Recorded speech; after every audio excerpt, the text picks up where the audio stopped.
Hello, and welcome to our panel discussion on navigating non-disclosure agreements, NDAs.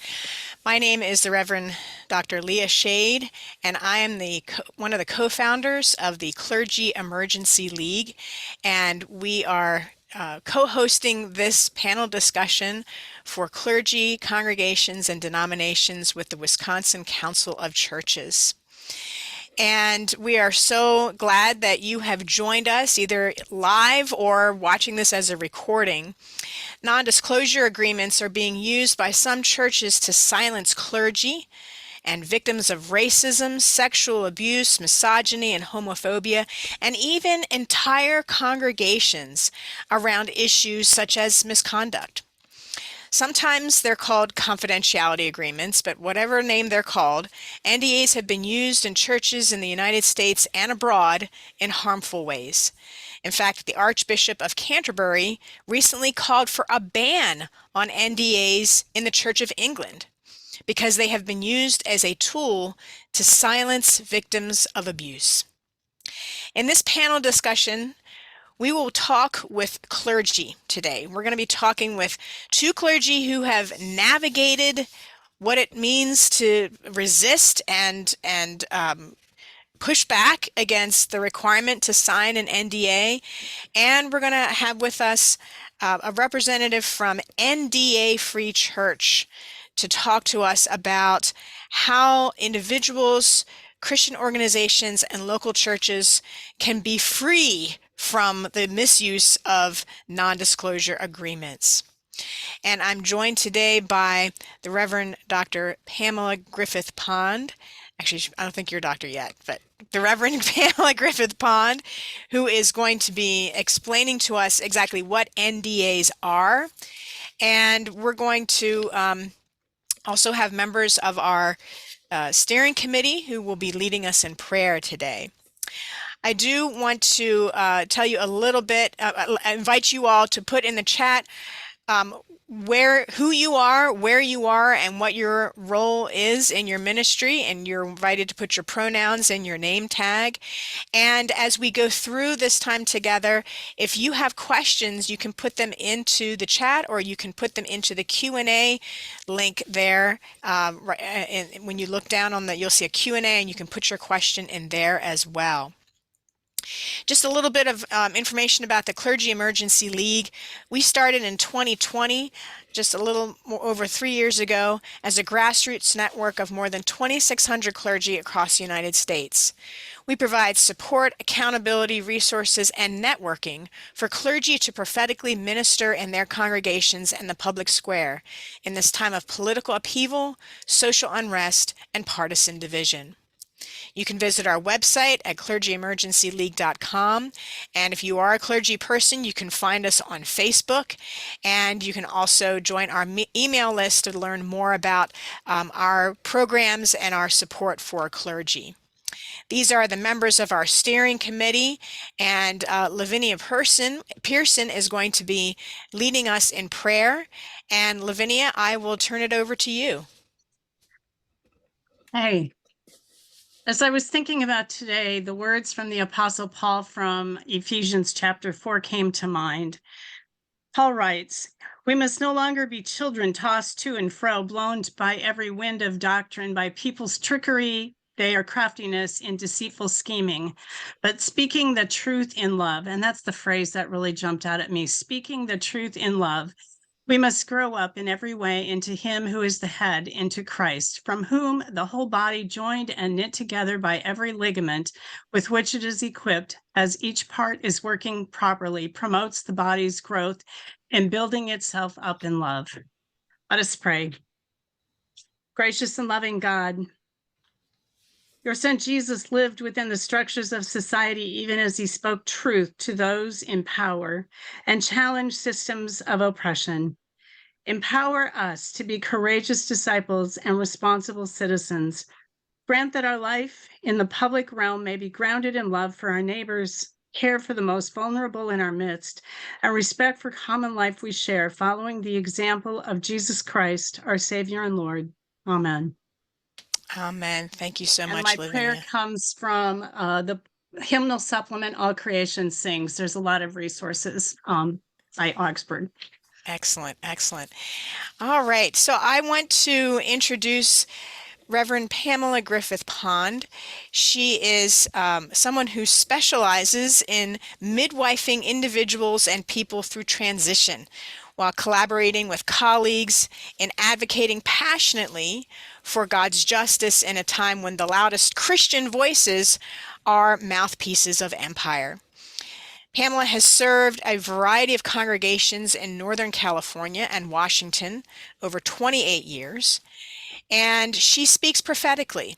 She helps people to live more fully into their baptismal promise to work for peace and justice in all the earth.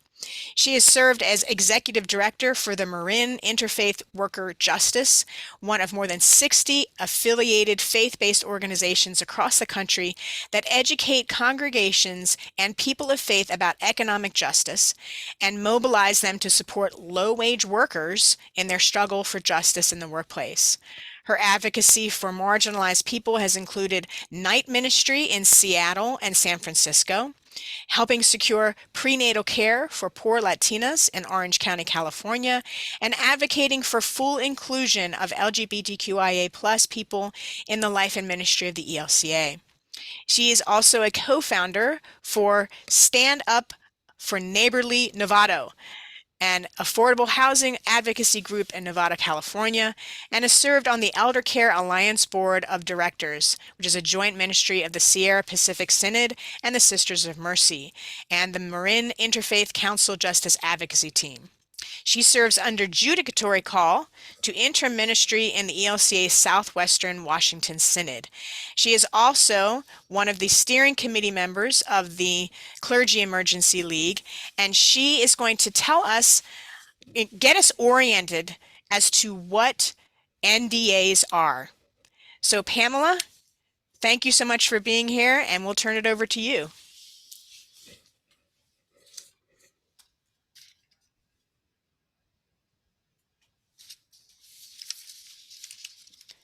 And Pamela, if you can unmute.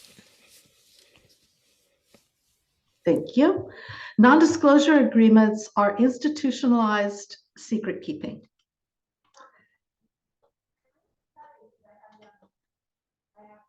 In the 1980s, as software became integral to a variety of products, employers began using the 19th century term intellectual property and sought to protect it through written agreements at the beginning or termination of employment. It's easy to get a new hire to agree not to divulge intellectual property to the next employer. They're not even thinking about that. So these are called non-compete clauses. At the termination of employment, the employee has different motivations, so companies began writing severance agreements in which the company would offer a severance package in exchange for the employee's agreement not to divulge proprietary information. Those early and appropriate agreements opened the door to much more nefarious applications. Lawyers quickly began using severance agreements to preclude employees from disclosing misconduct, sometimes against the employee and sometimes against others through the use of non-disparagement clauses. Now, the legal difference between defamation and disparagement is that defamation has to do only with making false accusations, whereas disparagement has to do with making any accusations at all, even if they're true. The employee must agree not to say anything negative about the company or its products or services or leaders in any form of communication. Text messages, pillow talk, official documents, nothing. We can't know when severance agreements were first used to cover up misconduct because the hallmark of those agreements is that the employee is precluded from even acknowledging that the agreement exists. Lawyers call this a confidentiality clause, although it's really a secret rather than a confidence. Calling a secret a confidence is nothing short of spin. Confidentiality and secrets are very different. A healthy system practices appropriate confidentiality. Confidentiality fosters confidence and trust and strengthens relationships through accountability. And we all know that there are things that we have to keep confidential, especially if we're ordained. Secrets foster fear, anxiety, mistrust, gossip, and dysfunction. And secrecy destroys accountability. So in the 1980s, but then the world first became aware that corporations were misusing these agreements to cover up misconduct in the 1990s, when tobacco companies, they had a chemist, Jeffrey Wigand, and he went on 60 Minutes and stated that Brown and Williamson had intentionally manipulated its tobacco blend with chemicals like ammonia to increase the effect of nicotine in cigarette smoke. And before long, everybody knew that he had signed the non-disclosure agreement. Since that time, non-disclosure agreements have proliferated. According to news media, Donald Trump has used them to cover up misconduct in everything from shady business deals to sexual assault. Churches have also used NDAs to cover up misconduct. Some examples. In the Roman Catholic Church, dioceses require survivors of pedophilia to sign NDAs as a condition of monetary settlements. In an Episcopal church in California, an interim priest who uncovered embezzlement was pressured to sign an NDA as a condition of being reimbursed for out-of-pocket expenses. In the ELCA, steering committee member Nelson Gonzalez Rebel was pressured to sign an NDA covering up racism as a condition of severance, and we'll hear from him in just a little while. These agreements are variously called non-disclosure agreements, confidentiality agreements, confidential disclosure agreements, proprietary information agreements, secrecy agreements, and non-disparagement agreements. No matter what they're called, they amount to institutionalized secret keeping. The keeping of secrets destroys the ability of clergy to do the ministry to which they are called, and it destroys their reputations. They also destroy congregations. The existence of an NDA means a congregation can never talk about or address its history, so secrets continue to fester unchecked. We'll hear more about that from the Reverend Stacy Grossman. Non-disclosure agreements, by whatever name, will destroy the church. But what about? What about using NDAs to protect victims? NDAs don't really protect victims. Victims need to be able to share their stories when they're ready. NDAs prohibit victims from ever sharing their stories, but not surprisingly, those in power convince victims of abuse that it's in their best interest to do what's in the best interest of those in power. Proprietary information agreements are legitimate, but they are not NDAs. NDAs require secret keeping, whereas PIAs protect intellectual property. That's not what's at issue here. That's what's usually, these two are what's usually lifted up as why we need NDAs. But it's just a smokescreen. It's not real. So back to the timeline.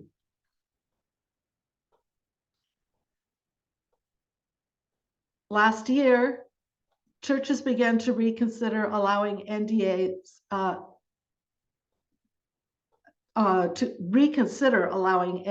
to consider actually disallowing them. According to BBC, the Archbishop of Canterbury prohibited their use after learning they were being used to silence staff complaining about racism. The Christian Reformed Church and Southern Baptist Convention are also taking steps to end their use, but using them in the meantime. Jesus said, "I am the way and the truth and the life. You will know the truth, and the truth will set you free." Can we be authentic followers of Jesus while employing the same tactics Big Tobacco and Donald Trump used to cover up misconduct, racism, sexism, heterosexism, abuse, financial malfeasance, and more? If not, what are we prepared to do to prohibit the use of NDAs in Christ's name?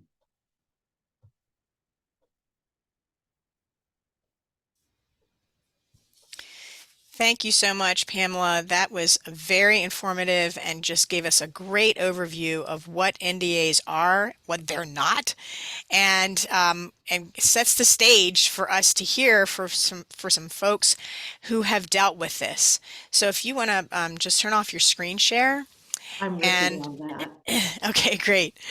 Um, and so the first person that we're going to hear from is the Reverend Nelson Rebel Gonzalez, who was born in Puerto Rico and is an ordained minister of Word and Sacrament in the ELCA and has been so since 2002. He has a bachelor's degree in mechanical engineering and worked as a manufacturing process engineer at Motorola in Puerto Rico and dealt with NDAs there.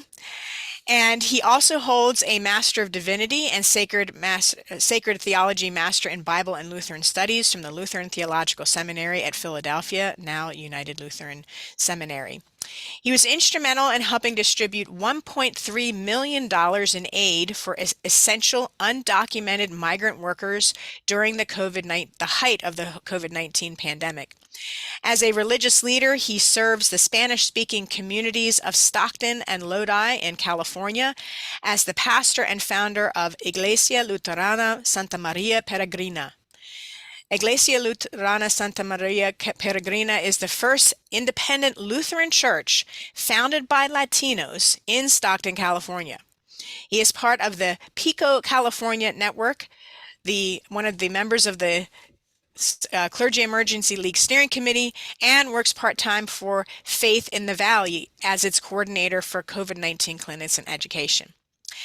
The other thing you need to know about him is that after the death of George Floyd and Breonna Taylor, Reverend Rebel co-founded an organization called A New Lodi, which is an anti-racist 501c3 not-for-profit organization whose mission is to amplify the voices of marginalized communities in the city of Lodi, California. A New Lodi was instrumental in the Black Lives Matter movement in Lodi. In 2021, A New Lodi hosted the first Lodi Pride Fest. And it is particularly these last aspects of his ministry that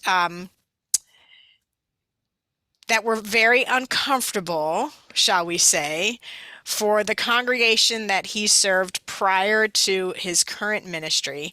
And I'm going to ask him to tell us about that and how an NDA was involved in trying to silence his prophetic voice.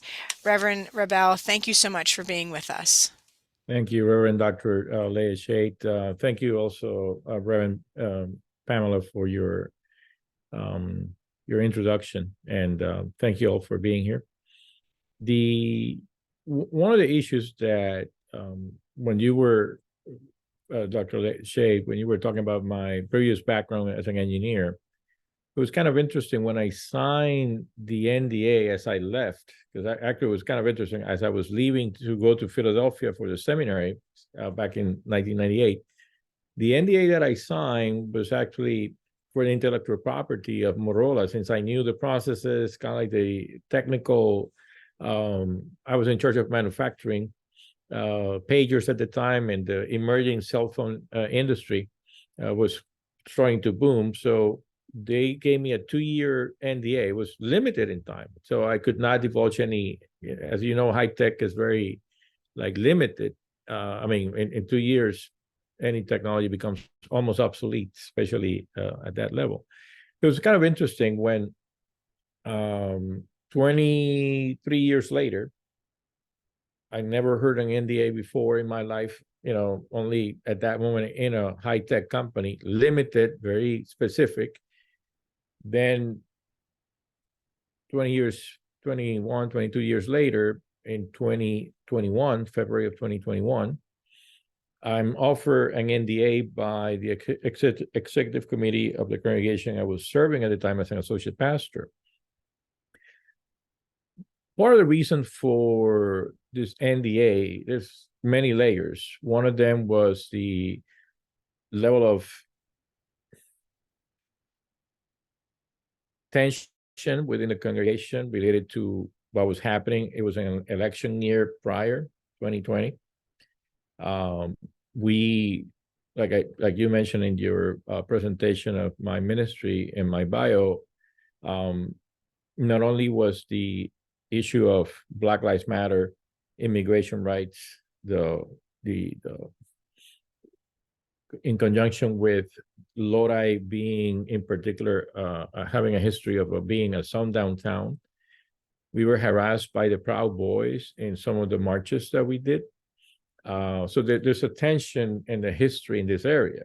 And we have a fellow pastor, a colleague, who is in the Fresno region, 2 hours south of Lodi, where he has been attacked constantly by the Proud Boys. They recently vandalized his church, which is a gay-affirming, gay-friendly congregation where most of the membership are from the LGBTQI plus community. So the region of the Central Valley has a history of intolerance, and I saw that in the church. There were other reasons too. They were protecting some of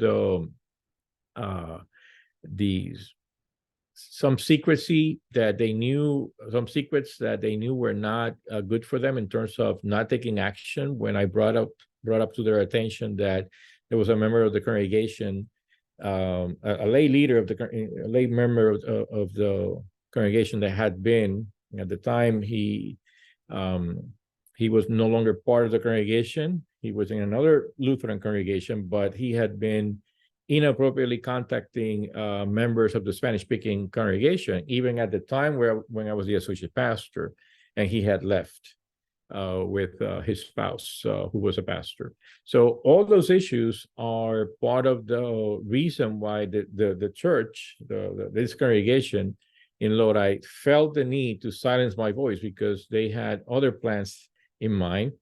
They actually wanted to bring back the person whose husband was actually doing these actions, get rid of me and then bring back this person. So they wanted me to be silent, not say anything, because I had informed the senior pastor and members of the council of what this person was doing. And I have text messages, I have emails, I have photos of all of this stuff that Leah, Pamela, Lavinia, and some of you have seen. So I'm not speaking about something that some of my colleagues and friends have not seen. So you have been witnesses to this. And I think when Reverend Pond was talking about how, as an interim pastor might come, or a new pastor, or any religious leader may come to this situation, it may protect the current pastor, right, from the embarrassment of what happened. But say a new pastor comes in, and there's this history. If I had signed that NDA, we would not be able to talk about it. Thank goodness everybody in the institution knows what happened. We were able to get Bishop Eaton, who's the presiding bishop of the church, and the current interim bishop, to hear from the people involved. Even the Synod Council heard, so they all are aware of what transpired, and that creates now, you might say, a wave of truth that will counter the actions that we're trying to silence. Not just my voice, because it was not my voice alone. What the silence was, or the attempt to silence me, was actually an attempt to silence the whole community. Particularly, we have counted about 12 women so far that were inappropriately approached by this person that we know of. Those are 12 that we know of. There may be more, but at least we know 12. So again, the intentionality behind the silencing, you can see the connection between the racism. There was also an element of members of the congregation wanting to silence me because they were uncomfortable with the actions I was taking with the Black Lives Matter movement, and also with the migrant. When we became, the ELCA as a whole became, back in 2019, declared itself to be a sanctuary church, that created a lot of backlash internally within the congregation.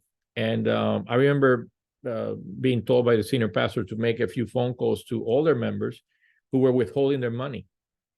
And then I found out there were people within the congregation that were not going to give money as long as I was there, because they did not want to be part of a congregation that was a sanctuary church that was also, so prevalent in the struggle for the Black Lives Matter movement, and also sadly, they did not want to be part of any like very public display of support to the gay community, apart from being internally known as an RIC congregation. So this also creates another challenge for congregations that are RIC, Reconciling Christ, and welcoming to the LGBTQI plus community. How far does that welcoming go, right? And how far the work has to be done in order to create really, truly welcoming congregations, which is hard. I'm not saying it's easy.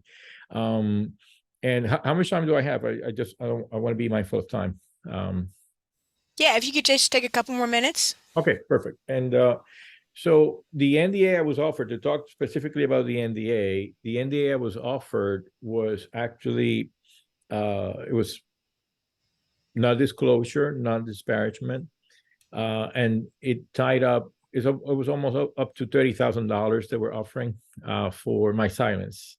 And then the idea was for me to resign, not my wife, my son, my daughter, my descendants could not talk about it. It was very draconian when you read it, and the intentionality of silencing not just my voice but my family, my community, was, I'll be honest with you, when I read the document, I was appalled.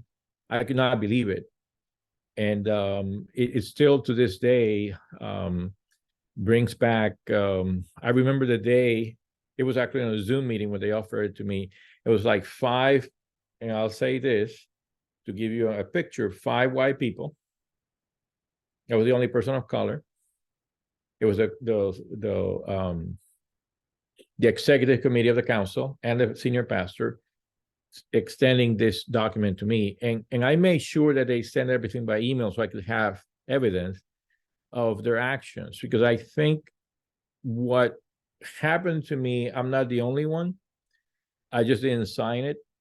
After thanks to Dr. Shade's very public prophetic voice through Patheos, what happened was that other pastors who were being offered NDAs would contact me, I know they contacted you, Dr. Shade, Pamela, I know, other pastors as well. And then we created kind of like a network of support, unofficial, to support each other, to inform each other how to respond when even synods were trying to do this. And I find that appalling. I come from the high-tech industry, and even the high-tech industry is not as draconian.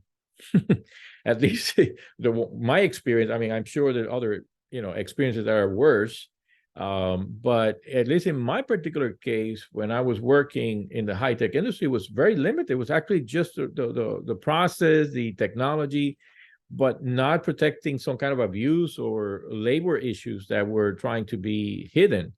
So I think that what the church has done, and congregations in particular, or synods, or larger church, or denominations in general, when they take on practices from the corporate world and they go, it's as if people who have never been, this is the way I look at it, have never really had a job in those type of industries. They see that and they assume immediately that the best practices always come from the corporate world.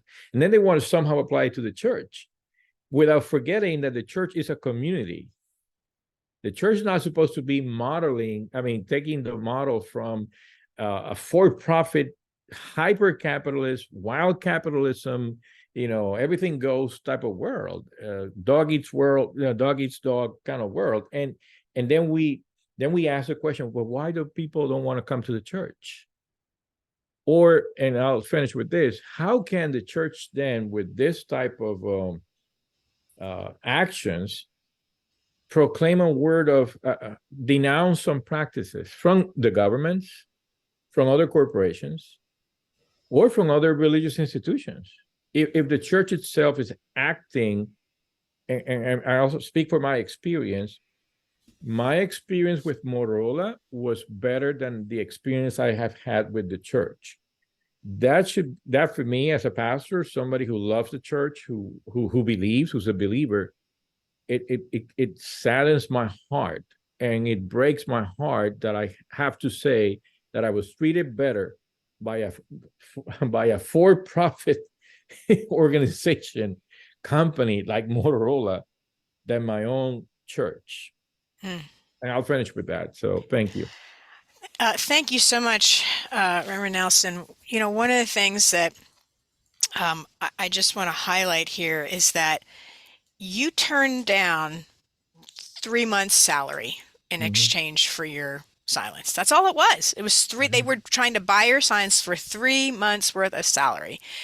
And there may be some people who are listening to this recording and saying, oh my gosh, what have I done? And because some people are really, they're stuck. Like, I need this money to survive, and so I'll do whatever it takes. And you were fortunate that you had other supports, that you didn't have to agree to this. But there are some people who are really in a tough spot, and we're going to talk a little bit more about what to do if this has happened to you. But thank you so much, Reverend Nelson. Really appreciate you sharing your story. Very, very powerful. Can I add a quick caveat to that? One of the pastors that called me, I remember telling him that he was offering NDA by his synod. I said, listen, if you have to do it for your family, none of us will judge you. You will have our support. And like you said, I was fortunate that my spouse was working and that I had, but I think we have to be gracious, of course, to people who could not take the stand I took. And at the same time, be vigilant, because the abuse may even continue even if you sign it. So I think that's part of the issue that we need to keep an eye, and that's why this type of forum is important. So thank you for that. Yes, thank you. All right, we're going to hear now from Reverend Stacy. Is it Grossman or Grossman? Oh, you can go ahead and unmute. Grossman, yes. Yeah, yep. I should have clarified that with you ahead of time. She's an Episcopal priest whose ministry has taken place entirely in the San Francisco Bay Area. She has served 5 congregations as an intentional interim, and had a long pastorate at the Church of the Nativity in San Rafael. She's also trained as a hospital chaplain. Stacy has served on a variety of elected and appointed diocesan committees and counts her term on the Standing Committee, which is an elected body advisory to the bishop, as her most important ministry. She's been involved in safe church work, including leading a revision of diocesan safe church standards and policies. She taught pastoral theology at CDSP and conflict resolution in the field education program there. She also served as the diocesan intake officer for clergy misconduct complaints. So, Reverend Grossman, thank you so much for being with us. Can you tell us a little bit about your experience with NDAs? Well, thank you so much. I'm so grateful to be here today. And what I'd like to speak about is about how congregational life is lived out around the non-disclosure agreement, which is the elephant in the room. And I'd also like to touch on how it affects the leadership of both lay and ordained leaders.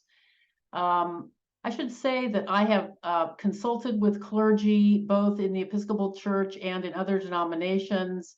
I have been in congregations where non-disclosure agreements have been signed. And so I have a long, sad experience of this. And I really appreciate, Rev Nelson, what you were saying about it's very important to know that this is an emerging understanding in the church, and that those who sign the agreements, we need to be gracious to them. I really appreciate you saying that. I also am going to proceed in the context of an ordained leader signing an NDA and leaving the congregation. And of course, there are circumstances where lay leaders are also, or lay people are also induced to sign them. But my experience has been that it's more often the ordained leader. Perhaps I'm saying the obvious here, but in a healthy congregation, people understand the need and desire for confidentiality about certain matters, as Rev. Pamela said. For example, people understand that the pastor holds confidential information which they will not be discussing with members, pastoral matters which affect the most intimate areas of parishioners' lives. People also understand in a healthy congregation that ordained and lay leadership together hold confidential information about matters surrounding the employment of lay employees and other legal matters which are their responsibility as leaderships to hold. Enter the non-disclosure agreement. Trust has immediately been broken. Specifically, trust has been broken with the pastor and with the leadership involved in the NDA. A huge secret, which is not to be discussed and must not be discussed, has now entered the congregation, and it constrains all sorts of normal congregational activities. So I'd like to just take a few moments to briefly review some of these and hopefully later on have some conversation about some of them. What often happens upon the signing of an NDA and the departure of the signer is that there is often a rift in the congregation. Often there will be open conflict between those who liked or supported the outgoing cleric and those who did not. Leadership, usually the lay leadership, will find themselves on the hot seat with people demanding to know what has happened. The leadership is not at liberty to disclose.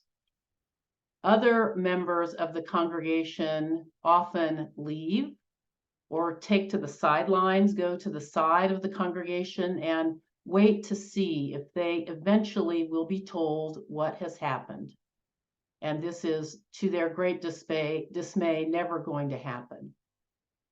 Lay leadership is left hamstrung in their ability to disclose what has happened, and they often pull back and resign their positions as well.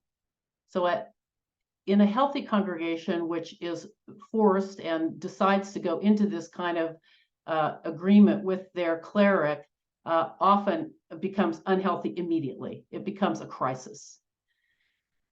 The NDA also places a terrible and unfair and undeserved secret upon the signing pastor, as my predecessors in this talk have spoken about, and that new lack of trust often extends to the new pastor, whether it be an interim pastor, a new pastor assigned by the judicatory, especially in congregations which are served by a solo pastor, which in the Episcopal Church, and I believe in most of our denominations, is quite prevalent today. So not only does the outgoing pastor have to bear the burden of an untellable secret, but the incoming pastor is also often viewed with suspicion. And for a pastor entering a congregation in this state, that intuitive sense that something is not right here will start ringing in their ears. Sadly, it is my experience that even the existence of an NDA is not often disclosed to the new pastor, and they are left to discover the secret on their own. At some point down the road, often quite quickly, the existence of an NDA will be disclosed, but of course the exact nature remains uncertain for the new pastor.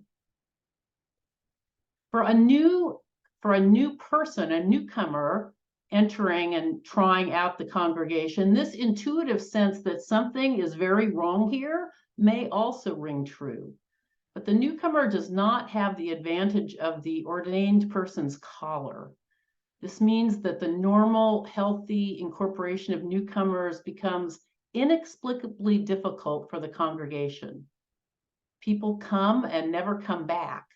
And the longtime congregation members often do not understand why all of their efforts are not successful, something is terribly wrong, but no one can really explain.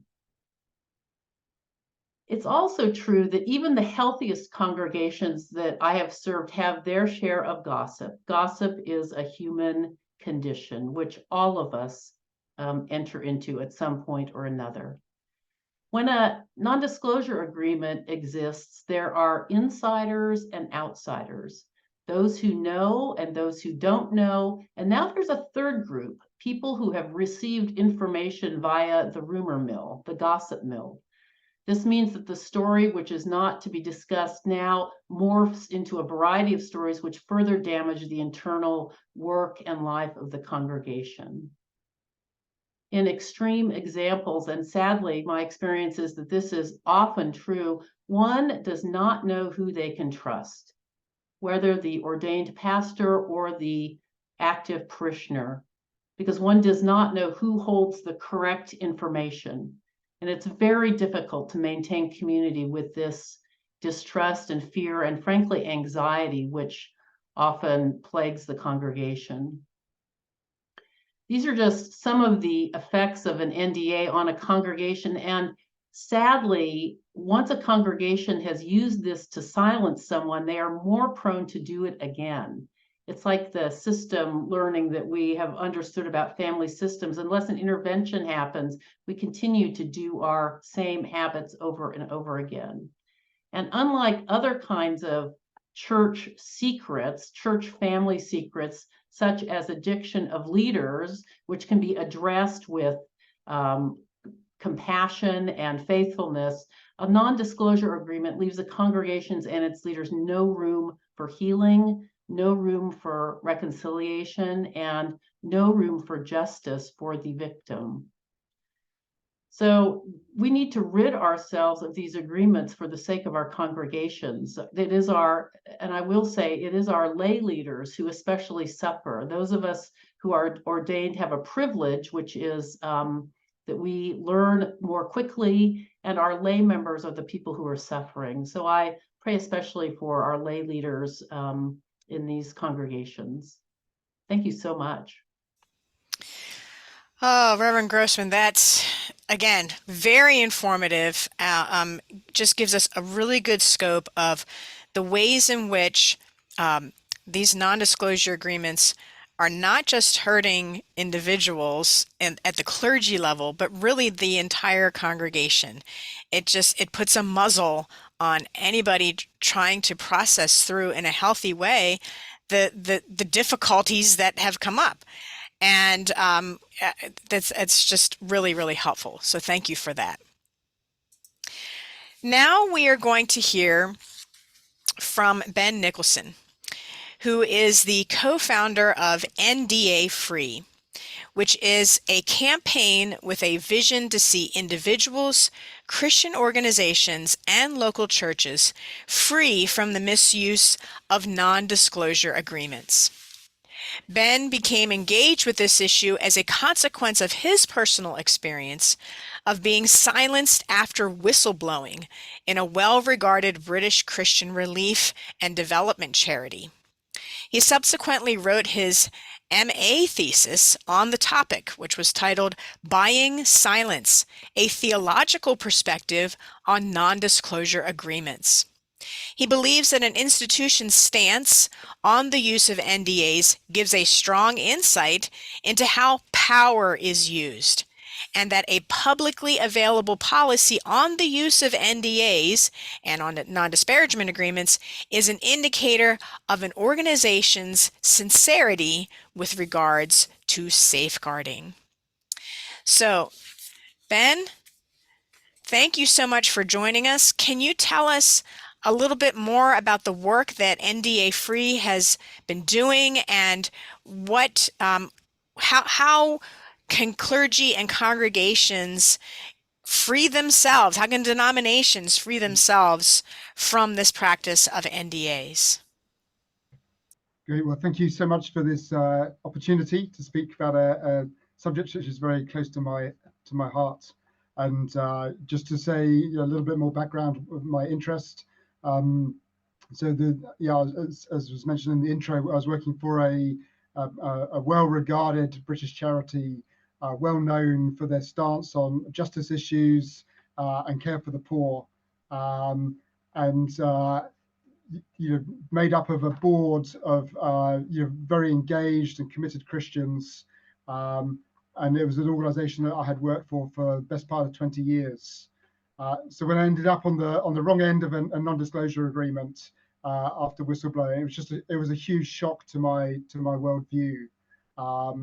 And like many people faced with an NDA, I wasn't in a great place at the time. I was ill-informed.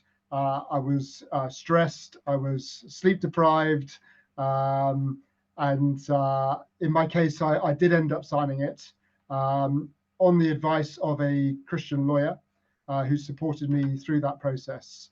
But I soon came to regret it. And so really, once I was out of that organization and able to start processing what had happened, I was just deeply struck by how these kind of forced silence agreements, which protect the powerful, is just the antithesis of the gospel which we proclaim. And so I began speaking with people, and as often the case, when you encounter this problem, you start to realize you're not alone. But until prior to that, I was ignorantly, blissfully ignorant of the issue. But as I start to speak to people, to friends, to pastors, to theologians, I got a glimpse of the size of the problem in Christian communities, just the sheer number of people who are affected by non-disclosure agreements. I also started connecting with others who are forced to sign NDAs and realized there's just the vast spectrum that they're used for, including survivors of sexual assault and abuse, spiritual abuse, racial discrimination, etc., etc. And one feature which is of these is that by using NDAs, it often allows that behavior just to be perpetuated time and time again. And obviously another high-profile example of that would be Harvey Weinstein, and just how these things protected him and enabled him to go on and abuse women after women after women. And I realized that this was not a case of just a few bad apples or isolated incidents where organizations had handled the situation badly, but this was actually a systemic issue. The NDAs have infiltrated our churches, and they appear to be entrenched. So as was mentioned, I was able to use my time for my thesis to kind of focus a bit on the issue, to think it through theologically. And it still astounds me that when I see Christian commentary on NDAs, particularly those who argue that there may be a place for NDAs within churches, there is certainly no reference to Scripture. So as I continue to connect with others affected by NDAs, several people decided to join me to work on launching our campaign against their misuse in churches and Christian organizations. And we officially launched a couple of years ago, getting some really great coverage in Christianity Today in the US and kind of similar publications in the UK. So, our vision is to be a global movement to see individuals, Christian organizations, and local churches free from the misuse of non-disclosure agreements. And our goal is to end the misuse of non-disclosure agreements in churches, Christian organizations, in order to encourage them to be both a refuge for the oppressed and to be institutional examples. I'm a strong believer that change, we're already seeing some change on this issue through the great work of Lift Our Voices. There's been changes in legislation in the US. I hope it will go much further, and I would love to see churches on the front end of the issue, modeling good policy, good practice in this, and not dragged kicking and screaming when the law is changed and they don't have any other choice. So what does our campaign actually look like? We have kind of three key strategies. The first is around advocacy and influencing, working with Christian and secular allies to raise awareness, to try and influence conversations, to disseminate tools and to agitate for change on this issue. The second kind of area is research and development. So this is around commissioning and designing and providing technically robust tools and resources which are relevant and accessible to people. And the third one is around service provision, so support and training to affected individuals, institutions, and activists. So just to break down each of those three into a few more tangible points. So under advocacy and influencing, on our website, we publish anonymous stories which highlight aspects of NDAs, which both to educate, but also to give a voice to those who've been affected by them. We engage Christian thought leaders to support our campaign. We try to strengthen governance mechanisms to prohibit misuse. So, for example, providing advice to organizations, to denominations on staff handbooks and policies. Often a non-disclosure agreement is included in as part of onboarding documents when you become an employee. On day one, when you're not really in a position to challenge, you're excited to have a new job, you probably sign pretty much anything that's put in front of you. Under research and development, we provide practical content. So on the website, there's FAQs trying to explain the nuances, the differences between settlement agreements, non-disclosure agreements, non-disparagement agreements, whether there's ever a good use for non-disclosure agreement, etc., etc. But also help sheets, what to do if you're faced with an NDA, and templates to use to kind of raise these issues within your churches. There's also some theological resources, and we're not currently being done at the moment, but our dream is to commission some research into NDA policy and misuse in churches and Christian organizations, because really it's by bringing the practice to light that we stand a chance of changing it. Finally, on service provision, we come alongside people to provide bespoke advice to individuals and to employers as well. We occasionally accompany individuals to break abusive NDAs, and we provide some training and support to churches and to Christian organizations who are thinking through these issues. And what do we want to see? Well, I mean, all sorts of things, but if I could summarize it in 4 things, we want to see an increase in public awareness. We want to see silenced people able to safely take action. We want to see organizations and churches with transparent policies on this issue. Really, we want to tip the balance so that the perceived benefits of using a non-disclosure are outweighed by the risks of doing it. Once the church knows it's going to get exposed for using an NDA, suddenly the dynamics change a lot. And in my own case, I was able to change the policy at my employer and get released from my NDA because I made a fuss about it in the media. And they suddenly realized that was a worse look for them than having one individual shut up. So yeah, that's what NDA is trying to do. And thank you for the chance just to explain a bit about it this evening. Ben, that's really helpful. I think one of the things that really struck me as you were talking is the fact that there are so many people who have dealt with this, but they don't know about each other. Because one of the hallmarks of a non-disclosure agreement is that you agree not to tell anybody that you've signed a non-disclosure agreement. So it's like a secret wrapped in a secret wrapped in a secret. Yeah. And so having that website that people can go to and say, oh my gosh, it's not just me. Because the other thing is when you sign it and you realize what you've done, you feel awful. You feel like you've been had. You feel like you've been sort of scammed into doing this, and you feel embarrassed, and you don't want to admit that you were taken advantage of.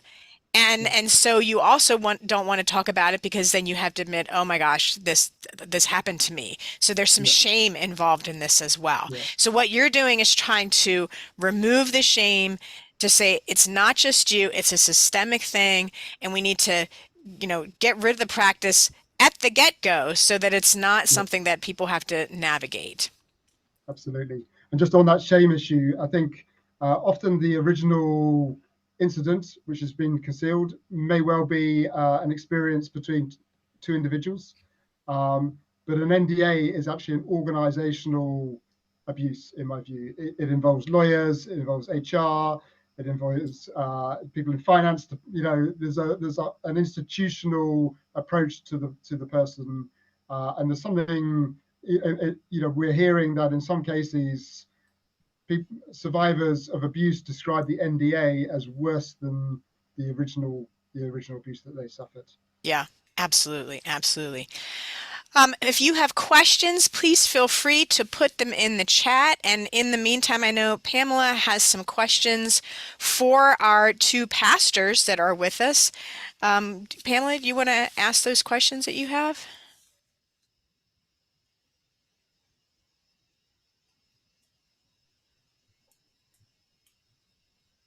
I'm curious.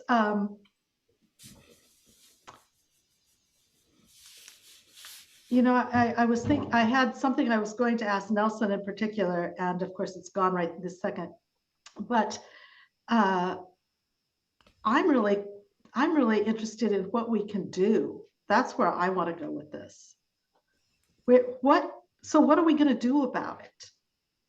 I mean, for our church, for the ELCA, which several of us here are members of, I think we need to have resolutions at the synod level and resolutions at church-wide.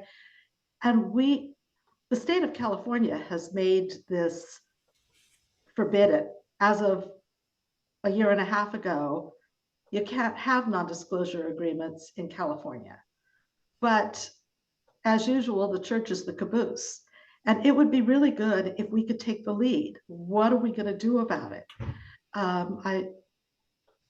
Well, and you know, the ELCA actually passed a memorial to get, you know, start moving this out. But even after that, I've been hearing stories of bishops requiring new hires in their synod to sign non-disclosure agreements. So on the one hand, it seems more aspirational than actionable. Right. And not only that, it's not enough to say we agree not to have NDAs in the future. We need to say, and we agree that NDAs already signed are unenforceable. There you go. That needs to be an agreement among us as Christians. And everybody's system is a little different. So there's not a way we can address this systemically for each denomination. We each have to go at it a little bit differently, and it divides us. It makes it more difficult to address. Nelson and then Stacy. No, Pastor Tracy, please. Please go. Oh, thank you. I was thinking, and Ben, thank you so much for all you've done and your organization, NDA Free. I remember when I signed, when I didn't sign mine, I'm sorry. I looked at NDA Free and I look at your stuff. I was like, wow, I'm not the only one, of course. And then other people started to, like, when they realized what had happened and contact me. So I think it was very important. So I want to publicly state from somebody who was offering NDA, did not sign it, the repercussions of that and what I've been experiencing. Thank you. Thank you so much for what you did. Now, to Pastor Pon's question or comment, I think, and this has to do a little bit with what you know very well too, Ben, about the experience of in England with the Archbishop Shelby when he was sadly forced by the BBC to ban. That was one of the first stories that I read. How at least I know, like Leah was saying, and Dr. Shade and Pastor Pond, how every denomination may have to deal with it differently. But I think that the leadership needs to take it on. Like, I mean, we can go around it, but at the end of the day, clergy, lay leaders, agencies that church-related agencies need to take the role and not wait for, like it happened to the Anglican Church in England, the Anglican Communion. They were exposed by the BBC. That's really what happened. It was not a willing banning. It was actually an expose. Mm. And then that moved the Archbishop, the head of the church, to then ban them in response to what was, in the case of the Anglican Communion, was very sad, because most of their NDAs, according to what the BBC found out, was about racism, was to try to damp down, or hide a lot of the experiences of people of color who serve as priests or work for church agencies in the Church of England. So so I guess my point is that we need to be the catalyst, all of us leaders, lay, clergy, and create interdenominational collegiality to support that, and maybe even in a way, and I've been doing that, and we have been, I think, trying to do that. Advise the church, let's not wait until the moment where we will end up being literally exposed by our practice. That's the last thing we want. We want to be, like, I think Ben used that word, on on the forefront. Mhm. Uh-huh. So thank you. Yeah. That's so important. And if you're watching this and you're thinking, okay, well, what can I do? I think one of the first places to start, if you're a layperson, is to have a conversation with your pastor about it. Just ask, like, do we do this? Has this ever happened? What can we do? And if you are a pastor, talk to your denominational leader about this, to say, this is a concern for me, whether you've been somebody who's had to do it or you're just hearing about it for the first time. The more we bring things into the light is disinfectant. And so that is one of the first things we can do, is simply have the conversation. Stacy, what are some of your ideas? Well, I really appreciate, Rev Nelson, what you were saying. And I hearken back to what you were saying about your corporate career. I also had a corporate career, and I'm very, I think there are some things that the business world, corporate life, can bring to the church in terms of efficiencies and so forth and so on. And there are very big differences. The corporation is not a community. And I guess what strikes me just listening to this conversation is that I think that well-meaning lay people who are captains in their industries often don't have guidance about why a non-disclosure agreement would be so deleterious to both the person having to sign it, but also moreover to the congregation. And I Yes. don't mean to put one over the other, but it becomes a systemic issue, which takes, if it can ever be healed, decades and decades to heal. So there's something so important, just as you said, Rev Leah, about having the conversations. And it strikes me that some kind of lay-led, some kind of conversation at the basic levels of our congregations about why we wouldn't want to do this. What are some case studies? Ben, I was looking at your website yesterday, and I love the stories. I mean, I don't love them, I hate them, but I so appreciate them as examples of what happens to people, but also what happens to our religious communities, our church congregations, our families that we look to for support and guidance when well-meaning people sign them, because that's what we do in corporate America. We listen to our lawyers, and that's what we do. So I think I really appreciate the idea of both a bottom-up and a top-down approach. Yeah, I think you're right, Stacy, because one of the things that I think another one of the larger implications for this, and something that's really important to the Clergy Emergency League, is that pastors do need to speak in the public square against the things that are really awful that are happening in our society, in our country. And if there are some members of the congregation that are uncomfortable with this and want to find ways to silence the pastor on this, and then so there is some kind of conflict, and then they try to force them to sign this NDA. what recourse does the pastor have? And it really does shut down that prophetic critique that is necessary both of the church itself and the church of the society in which we reside and are trying to bring back into right relationship with each other.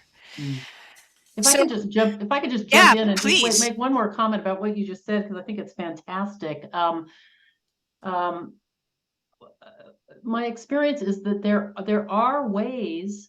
It's very difficult to deal with conflict. Of course it is. It's always difficult to deal with conflict. It's uncomfortable for everyone. And it doesn't matter whether you're at the top of the hierarchy or at the bottom. It's so difficult, but there are ways to do it. And I guess that's the other thing that strikes me to say about education is that to the extent that we like to say that we don't have conflict and we'd like to just sweep it under the rug, but if there's a way for us to in our congregations, at the most basic level, to help people to have the skills and the tools to deal with conflict, whether it's with their pastor or with each other, that those kinds of tools in the long run negate the need for an NDA. But because so few of our congregations have had training in that, I think it's difficult. And Leah, if I thank you so much for what you're saying, Pastor Stacy. What's the cost of signing or not signing an NDA? Think of the last 2 years, the turmoil in the ELCA.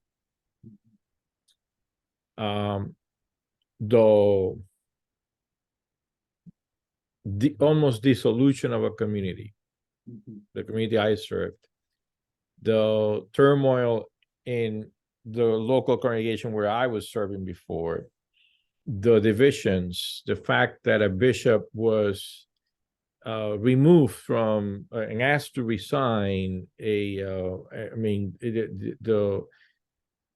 shame of some of the people from my community that, particularly the women whose voices were not heard, the racism that was then the white supremacy trying to silence a community of color that was trying to say something about what they had experienced. So, and look all over the news,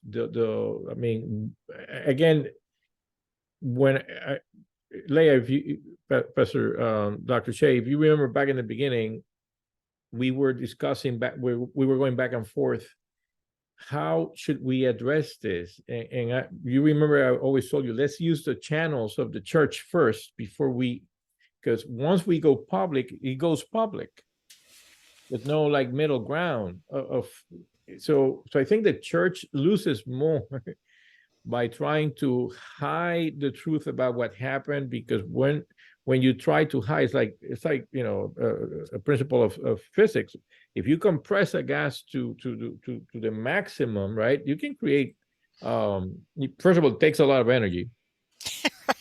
Right. That's a great analogy. I love that. And then it just explodes anyway.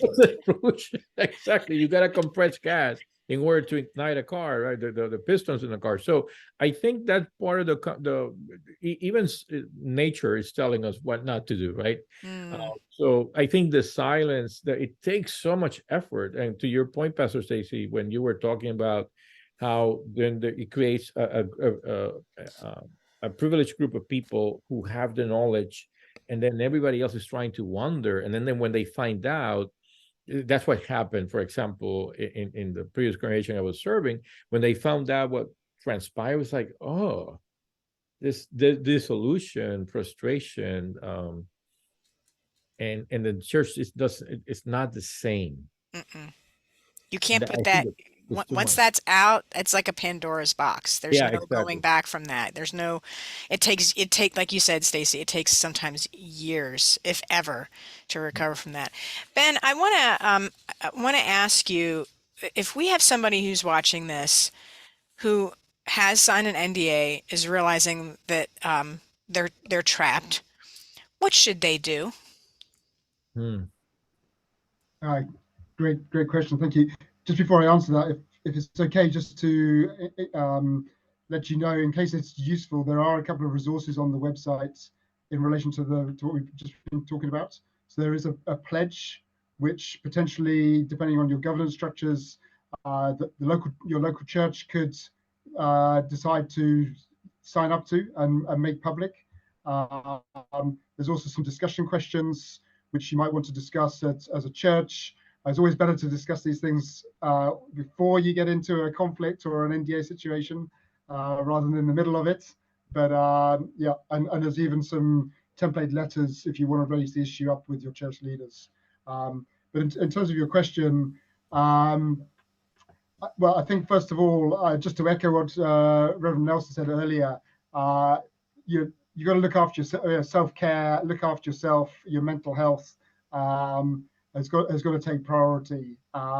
There's times when you are able to resist, and there's times when you're not.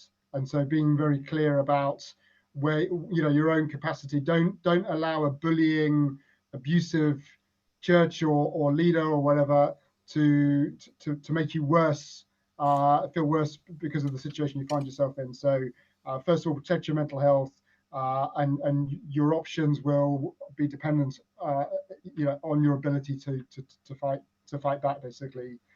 The second thing I would say is get some advice, and that may be from a lawyer if you can afford one, but be aware that lawyers also see the world in a certain way. And I alluded in my own story that a Christian lawyer advised me to sign an NDA. It's bread and butter for most lawyers, and they don't necessarily have the space to step back and think about what they're actually encouraging you to do. And then the third thing I'd say is understand your power in the situation, because you can feel very, very powerless. But actually, you may have more power than you think. And again, Reverend Nelson talked about, I think it was him, getting everything in email. Brilliant. Make sure the more evidence you've got to prove your case, the more evidence you've got. If you did decide to expose it in the media, the more power you've got, basically, to negotiate. And then, so those would be my three fundamentals. After that, yeah, you could approach the church or whoever's bound you by the NDA and request release. Again, we've got a template on our website. I do believe that there's a spectrum of people who use NDAs, from the kind of what I call the naive ignorance, who are advised by somebody to, this is what we do, and so they go along with it. They haven't really thought it through to people who know exactly what they're doing when they use NDAs. If it's the former category, well, maybe you've got a chance through dialogue that they will change their minds. And again, one of our stories is from somebody who was working in a Quaker school, was that he was successful in getting released from his NDA. He threatened, he gave them 30 days to release him, otherwise he was going to go to the media. And in that case, they decided to. I mentioned my own case of getting released. That was maybe a little bit more difficult, but that kind of, when I was at a place where I was getting support, I understood what was what the dynamics were, had plenty of evidence, then I could fight back against it. So yeah, that would be what I would suggest. That is so helpful, and I'm really glad to know, and I'm sure our listeners are too, that those resources are right there on the website, NDA free. So please visit that. We have just a few minutes left for questions, either from our attendees or anybody else who's on the panel. Let's just take a couple minutes to see if there are some things that we did not address that you'd like us to talk about.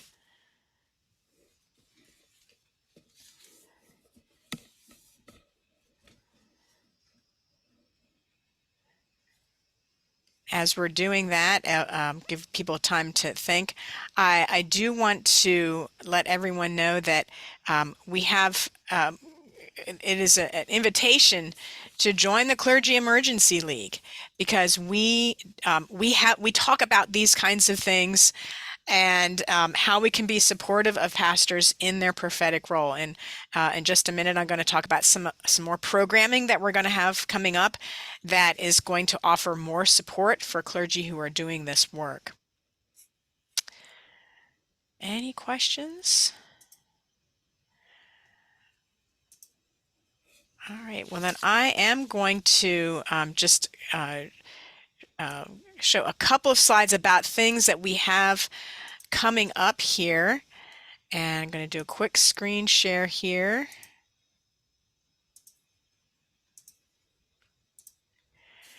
So we are going to have a program on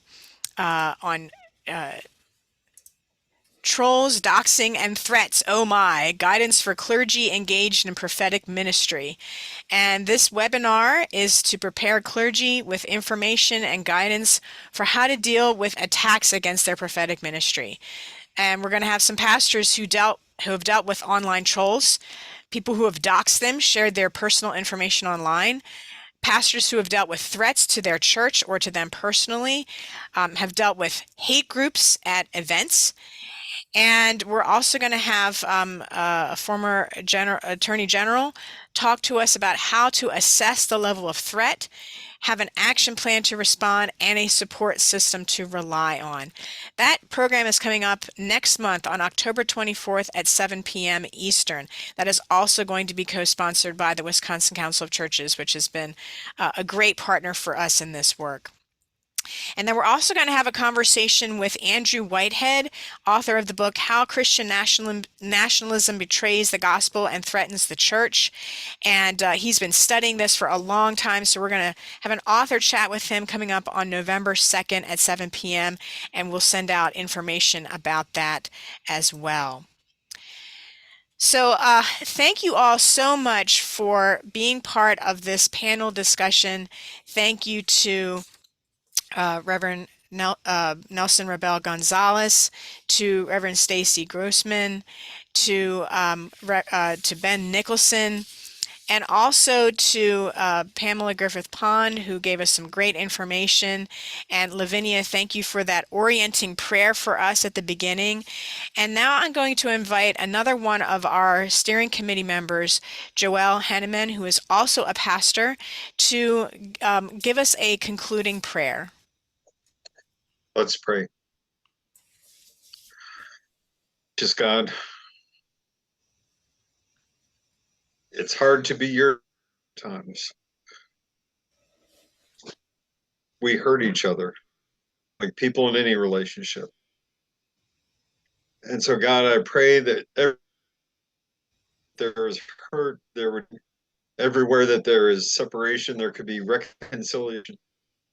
I pray that your light would shine in our darknesses, that light would cast out the darkness. I pray for those who've been hurt trying to be clergy, that they would find healing, and for members who've been hurt just trying to be Christians. Use us as your means to bring life to one another. In Christ's name we pray. Amen. Amen. Thank you, Joelle. Great prayer to conclude our time together. Thank you. Amen. And again, I am Reverend Dr. Leah Shade, co-founder of the Clergy Emergency League. Thank you to Brianna Elene, who has been our tech person behind the scenes with Wisconsin Council of Churches.